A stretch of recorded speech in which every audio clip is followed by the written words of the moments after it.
Oke, bisa dikumpulkan yang sudah selesai. Nah.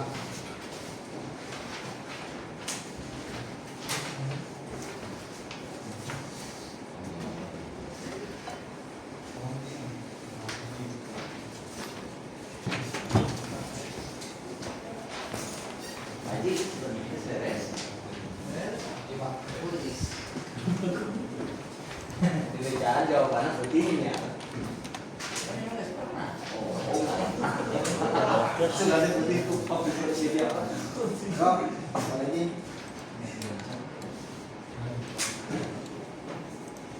Ayo. Pak, jangan jalan, Pak.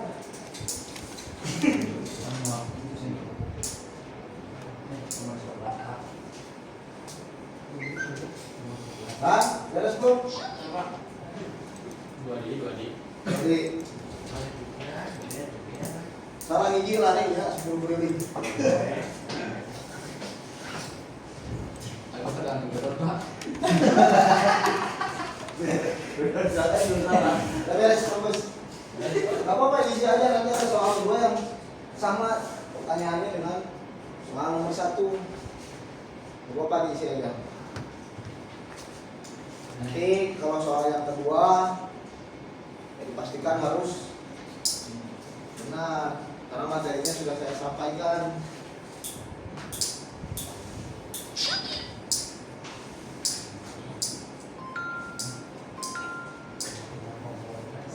Ayo instingnya dikeluarkan.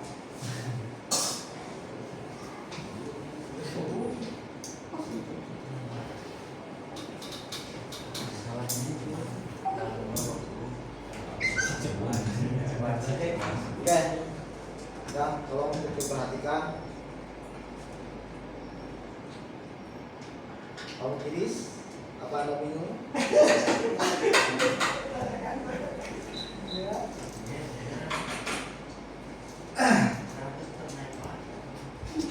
Saya udah beli ternyata salah klik, harusnya PC 4 ini PC 3 ini. Sudah semua? Yakin? Yakinnya. Saya. Oke, tolong perhatikan ya. Ya, terima kasih atas waktunya. Sebelum saya mulai, ya, saya akan memberikan materi super driver skill, ya, yang dimana untuk menambah skill bapak-bapak, ya, pada saat nanti kalau masih sudah tidak bergabung di sini atau masih bergabung di sini. Mudah-mudahan dengan materi super driver skill ini kita lebih hati-hati saat mengemudi. Ya, next. Di sini ada daily inspection potential. Tahu nggak daily inspection potential? Pemeriksaan kendaraan. Ya, yang dimana pemeriksaan kendaraan ini kita menggunakan dengan metode balok. Ya. Nah, di sini ada metode pengecekan kendaraan. Ya, yang pertama pemeriksaan bodi dan bak. Ya, di sini ada kriteria atau beberapa hari yang harus bapak-bapak lakukan. Ya. Contoh halnya kerusakan bodi, ya, tekanan ban, kondisi bumper dan kaca. Itu periksa setiap 5 hari. Ya, bukan setiap hari, tapi per 5 hari. Pemeriksaan dalam 1 minggu, periksa secara teliti kondisi ban. Untuk pemeriksaan jangka waktu 1 bulan, itu adalah pemeriksaan kondisi karet wiper. Ya.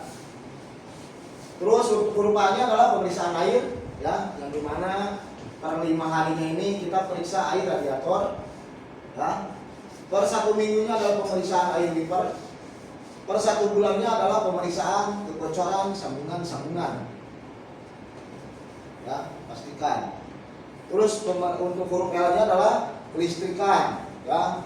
Dan dimana per 5 harinya ini adalah kita pemeriksaan lampu-lampu, ya, mulai dari lampu sen, lampu rem, ya. Itu periksa lampu utama semua.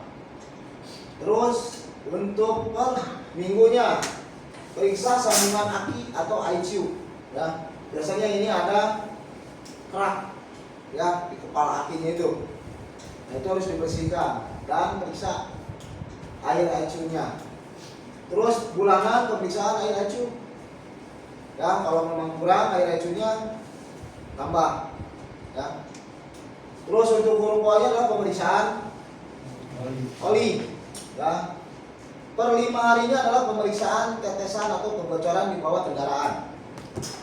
Untuk mingguan level oli mesin, ya, kita periksa sticknya dibuka, cabut. Itu pemeriksaan yang lebih akurat itu pada saat kita mau berangkat pengiriman, karena kendaraan sudah berhenti dan oli pun sudah dibawa, ya. Jangan diperiksa pada saat kendaraan sudah berjalan. Kalau sudah berjalan kan olinya kemana-mana tuh. Nah, terus pemeriksaan bulanan ya adalah level oli gardan, level oli rem atau minyak rem, ya. Pastikan tidak ada rembesan di bagian mesin, ya, atau di bagian tromol atau di bagian master rem, ya, yang buat setir itu. Pastikan. Terus untuk huruf K-nya adalah kelengkapan kertas dan dokumen. Nah, di sini kita sebelum berangkat kita cek dulu kelengkapan si kendaraan. P3K-nya, kunci, dongkrak, alat pemadam atau apar, ya, SIM dan surat kendaraan, ya, STNK, CD3 dan ban serep. Ya, cek itu terlebih dahulu ini untuk per 5 hari atau harian, ya, jalankan. Ini biasanya SIM ini atau kelengkapan si pengemudi ini biasa kita lupa atau tertinggal pada saat bapak-bapak terburu-buru untuk berangkat kerja. Nah, kita harus pastikan dulu. Terus untuk STNK yang sudah diberikan oleh si dispet kita amankan, ya, amankan terlebih dahulu. Jangan sembarangan dibawa, dilipat atau dilipat map itu biasanya itu ke bawah. Kita lupa untuk memberikan ke dispet, ya. Pada akhirnya hilang. Oke, saya lanjut.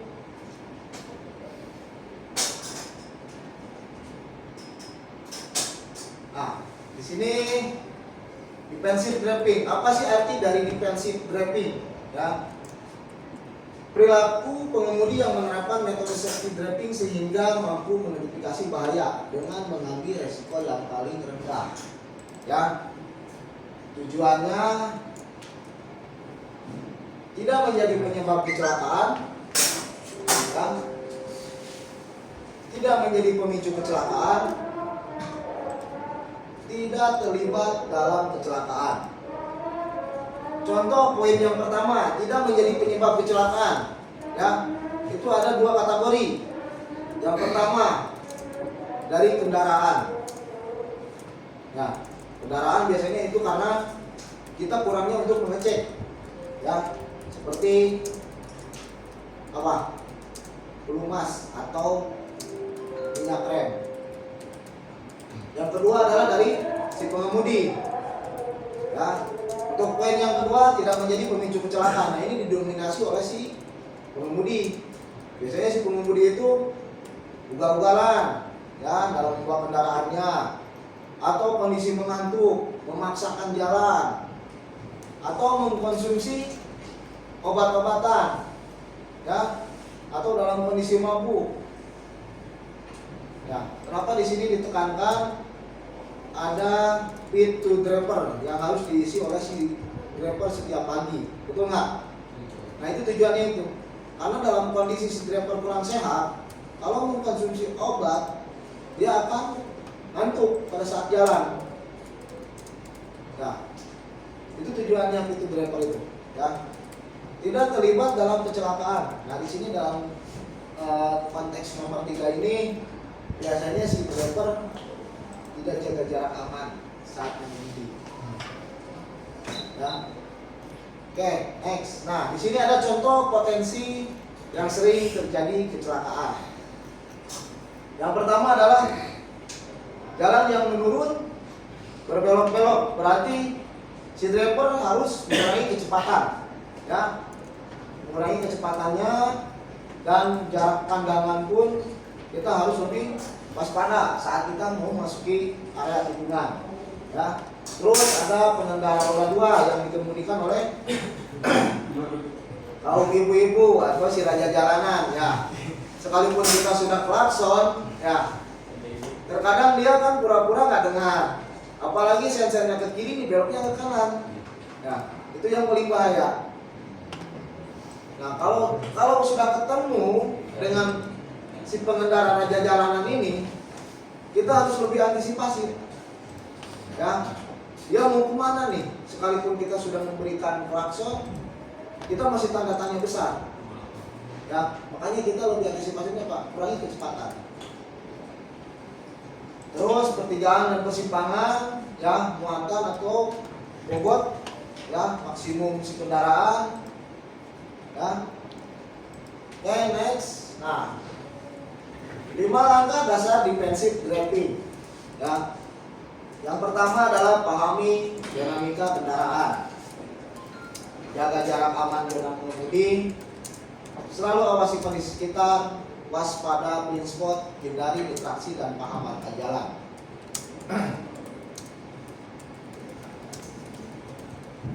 Arti pahami dinamika kendaraan, ya. Di sini si driver harus memahami, ya, dinamika kendaraannya. Bahwa mau kerja di mana, mau buat unitnya apapun, kita harus memahami dinamikanya. Apa sih dinamika itu? Spek, ya, spek kendaraan. Mulai dari panjang kendaraan, lebar, tingginya kendaraan, ground cleaner, bobot muatan, aerodinamis. Aerodinamis ada yang tahu nggak? Ada kan yang bawa unit yang power 5 piring? Nah, sudah dihantam 1 piring masih kurang, hantam lagi 2, 3 baru dia mau belok. Nah, terus fungsi panel instrumen kendaraan, ya, jangan sampai kita mau menyalakan lampu sen malah lampu hajar yang dinyalakan, ya, kita harus paham. Terus wheelbase, jarak sumbu itu antara roda depan sampai roda belakang, ya, terus dipahami. Fungsinya apa? Pada saat kita mau memasuki area-area jalan yang ada talang air atau jembatan batas dengan ketinggian 5 meter atau 2 meter, kita sudah bisa memperhitungkan antara kendaraan kita tingginya berapa, ya. Terus ada penutupan jalan, kita harus sehingga harus dialihkan ke jalan alternatif. Nah, dengan kendaraan lebar, dengan kendaraan yang Bapak kemudikan, lebarnya ini bisa nggak melalui jalan tersebut? Jangan memaksakan, ya. Ya, saya lanjut. Jaga jarak aman dalam mengemudi, MAR, ya. Di sini adalah M-nya itu adalah melihat, A-nya adalah menganalisa, reaksi, ya. MAR ini, jaga jarak aman ini ditentukan dengan metode waktu 1001, 1002, 1003, 1004. Diterapkan pada kendaraan linglung dalam kondisi cerah atau dalam kondisi malam hari ditambahkan 1 detik, ya. Ditambahkan dalam kondisi hujan 2 detik, ya. Cara berhitungnya adalah dengan benda mati yang berada di samping kiri atau samping kanan, contohnya pohon, yang listrik, ya. Atau kita coba berhitung antara jarak kita dengan kendaraan yang di depan kita, 1001, 1002, 1003, 1004. Ternyata kita sudah terlalu dekat, kita kurangi kecepatan, ya, jangan ditambah. Kenapa? Takutnya pada saat si kendaraan di depan kita berhenti secara mendadak, kita tidak memiliki ruang untuk menghindari supaya tidak terjadinya kecelakaan, ya. Karena yang konsepnya tabrak belakang itu tidak ada apa? Tetap yang dari belakang itu akan disalahkan. Sekalipun Bapak A, B, C, D, ya, Pak dia ngerem mendadak, tetap. Kenapa Bapak tidak jaga jarak aman? Mau apa alasannya? Ya, itu pentingnya jaga jarak aman. Terus di sini ada keputusan MAN.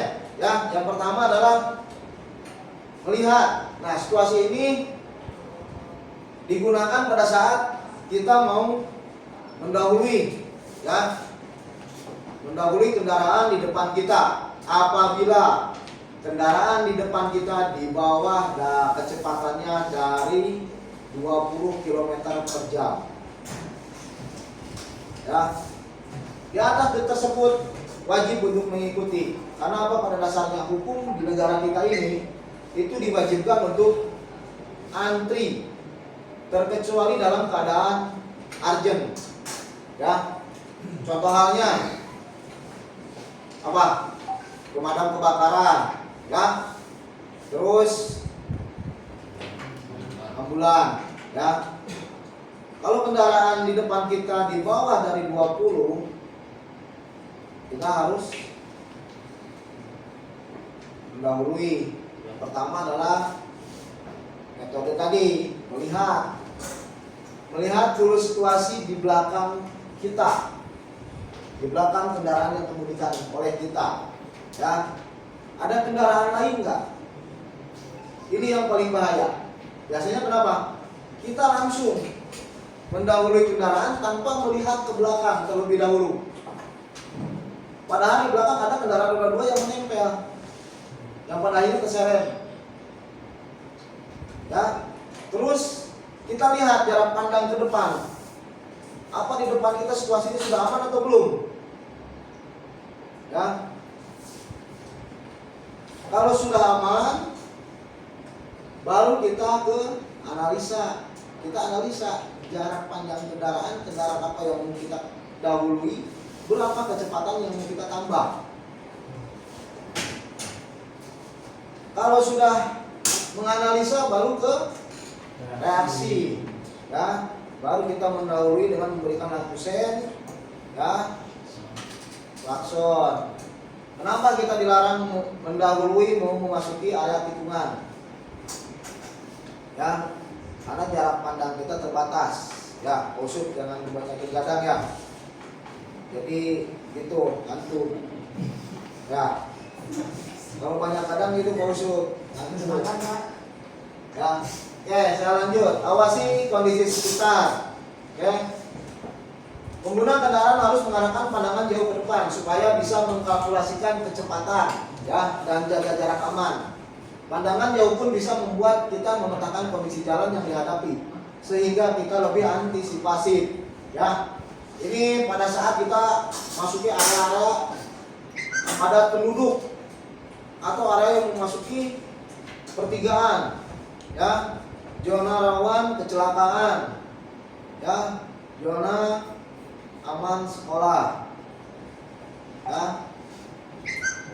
Waspada blind spot. Nah, blind spot adalah titik di mana kondisi sekitar kendaraan sendiri atau kendaraan lain tidak terpantau dari jangkauan mata dan kaca spion. Ada berapa titik di sini? Belakang, samping kiri, samping kanan ujung. Ya. Ada blind area yang dinamakan blind area, tahu nggak? Depan itu blind area. Ya. Itu bisa terjadi pada saat kabut, ya, itu blind area. Terus pencahayaan jalan di malam hari kurang, itu blind area. Ya, makanya pada saat kondisi kita menghadapi jalan kabut atau jarak pandangnya kurang, ya, kita kurangi kecepatan. Oke. Oke, saya lanjut. Hindari distraksi dan penghambatan jalan.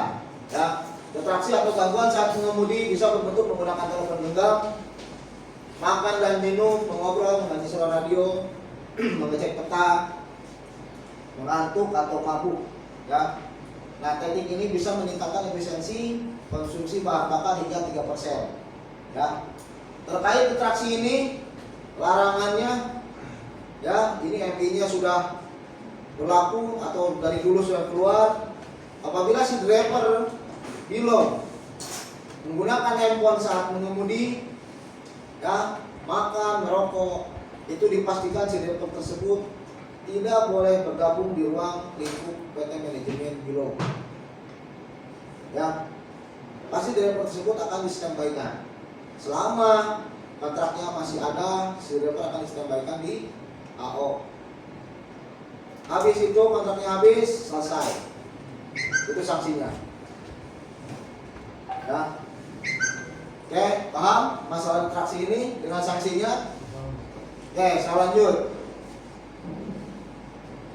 Tips saat menyalip kendaraan, tadi sempat saya sampaikan ya. Pastikan di jalur yang tepat, ya, jaga jarak aman, lihat kaca spion, beri tanda lampu sen, jangan menyalip di tanjakan atau tikungan. Ya, kenapa jangan menyalip di tanjakan tikungan? Mungkin Bapak juga merasakan pada saat kita berat, kita didahului kendaraan lain, gimana rasanya? Ya, apalagi menyalip pacar orang, betul nggak? Itu lebih nggak enak. Ya, oke, saya lanjut. Tip aman saat memegang kemudi, ya, menggunakan tangan kirinya di mana? Nah, jam 9 sama jam 3, ya, memegang kemudi. Terus pada saat kita berhenti, pastikan selalu menarik handle rem. Ya, ini pentingnya handle rem harus diperiksa. Biasanya handle rem ada yang close, yang kurang. Makanya harus diganjal si bannya. Lihat kondisi jalannya. Kalau kondisi jalannya agak turun atau agak nanjak, kita ganjal. Ya, jangan terlalu mengandalkan handle rem tangan. Ya. Tips saat turunan, ya, utamakan terlebih dahulu kendaraan yang sedang menanjak. Ya, hal ini sesuai dengan Undang-Undang Nomor 22 2009 Pasal 111. Ya, menempatkan posisi gigi yang lebih rendah untuk menahan laju kendaraan pada jalan yang menurun sebagai prinsip penggunaan engine brake. Ya, namun perpindahan gigi jangan dilakukan saat mau turun, menanjak, ya, tetapi dilakukan saat di punggung bukit sebelum turun atau naik. Masih ada nggak di sini yang melakukan oper gigi sebelum naik? Pasti akan habis nafas. Itu kendaraan akan habis nafas. Ya. Terus saat turunan atau membawa muatan, gunakan gigi yang sesuai dengan kecepatan dan dibantu dengan exhaust brake. Jangan terlalu lama menginjak rem agar rem tidak panas dan terjadi efek lock. Ya. Pada remnya keras diinjak tetapi tidak mengerem. Ya.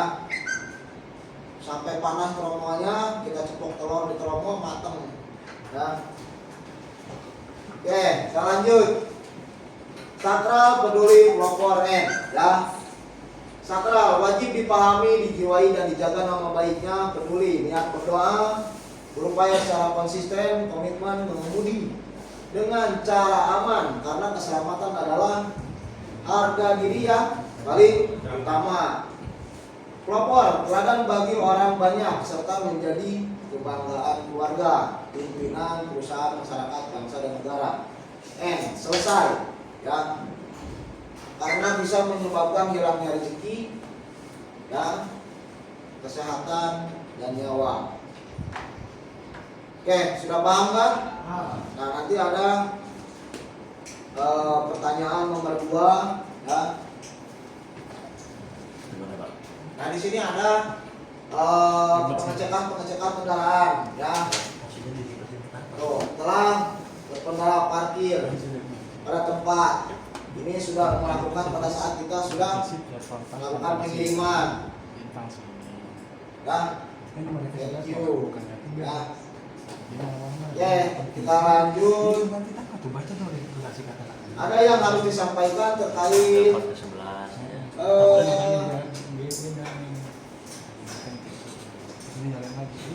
Paden untuk ini ada apa ya?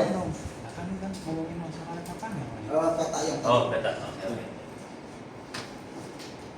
Nah, ini kita wajib untuk memahami. Ya, kemarin kan kita sempat pada saat briefing kita sampaikan aja roadmap ya atau MAR. Nah, ini saya sengaja dibuatkan ya untuk rute kiriman daerah Puncak Bogor. Ya, yang dimana untuk area-area rute-rute tersebut ada beberapa titik yang sering terjadinya longsor, ya, terus jalan yang menurun, ya, seperti jalan area bisa dikunci nggak? Nah, di sini ya ada area apa Puncak Ciloto, betul nggak? Kalau arah pulang itu kan panjang ya turunan. Nah itu harus mengurangi kecepatan dan jarak pandangnya pun kita terbatas dengan kabut, biasanya puncak kabut ya. Nah, terus di area jalur yang sebelum botol kecap itu, ya, botol kecap kan, itu kalau dari atas itu kan enak, betul nggak? Incakan terus, padahal pas di ujungnya, itu malah petaka. Ya, nantinya sekarang sudah dibuatkan apa jalur penyelamat ya daerah tersebut. Oke, sampai di sini ada yang mau ditanyakan? Sudah? Tidak ada yang ditanyakan? Oke, terima kasih. Nanti isi untuk post testnya ya. Nah ini baru yang tingkat keseriusan ya. Misian deh. Nah ini materi yang tadi saya sampaikan ya. Tadi kan pretestnya. Nah ini post testnya. Coba materi yang tadi saya sampaikan sampai di mana Bapak-bapak mengetahuinya, ya, memahaminya. Oke. Namanya ditulis ya.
Yang belum pembagian siapa? Dua lagi.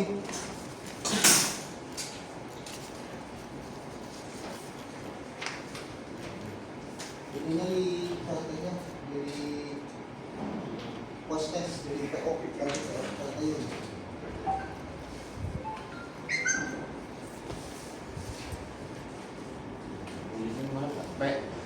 PO. Ya.